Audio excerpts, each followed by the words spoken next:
Hello, I was studying the book of John today, chapter 8, and I wanted to read a few verses for you. This is John 8, 4 through 11. They say unto him, Master, this woman was taken in adultery in the very act. Now Moses in the law commanded us that such should be stoned, but what sayest thou? This they said, tempting him, that they might have to accuse him. But Jesus stooped down, and with his finger wrote on the ground, as though he had heard them not. So when they continued asking him, he lifted up himself, and said unto them, He that is without sin among you, let him first cast a stone at her. And again he stooped down, and wrote on the ground. And they which heard it, being convicted by their own conscience, went out one by one, beginning at the eldest, even unto the last, and Jesus was left alone, and the woman standing in the midst.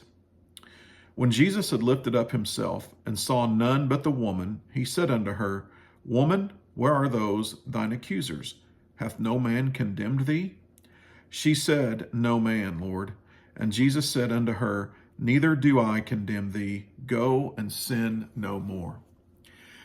Now, as we know, the Pharisees had attempted several times to catch Jesus up and maybe back him into a corner. Well, this was another attempt. There was no honorable intent in this encounter because, as you can see, they didn't bring the man. They grabbed the woman and dragged her to Jesus. We don't even know who the man was or what happened to him, but he wasn't brought to Jesus for judgment.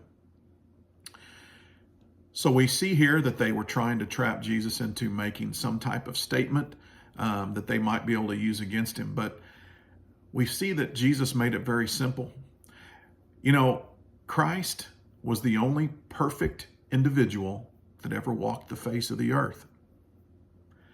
And his first and only response was, if you have no sin, cast the first stone. And then he told the woman, go and sin no more.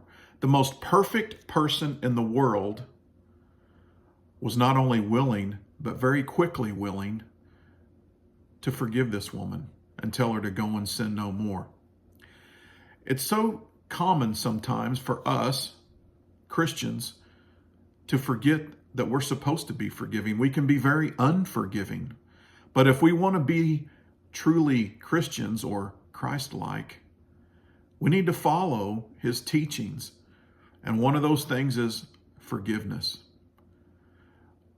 Christians many times can be very judgmental.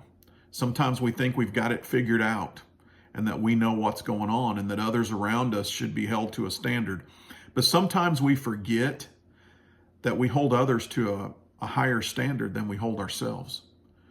So in the future, if you find yourself in a situation where you have someone that has committed a sin or a violation of the law that doesn't need to be immediately addressed, maybe you need to think twice. And maybe you need to be a little more Christ-like and grant some forgiveness to someone. Maybe instead of condemning someone or passing judgment on them, you should be kind. Maybe say a silent prayer for that person, because none of us are perfect. Every one of us has made a mistake. Every one of us has sinned. We are flawed human beings. And we just need to be reminded sometimes that when that person is dragged before you, metaphorically, probably not physically, when a person's sin is brought to light in public to bring them shame, maybe you need to think twice and say, if you've never sinned, keep talking. I've sinned, so I'm not going to keep talking. Let that person know that you love them, and it's okay. They'll be able to recover from this. Show kindness, lovingness, mercy, grace, and move on. Do you really want Christ to judge you the way these Pharisees judged this woman? I don't think so. I can't stand up to that scrutiny, and neither can you. Thanks for listening. I appreciate it. Have a great day.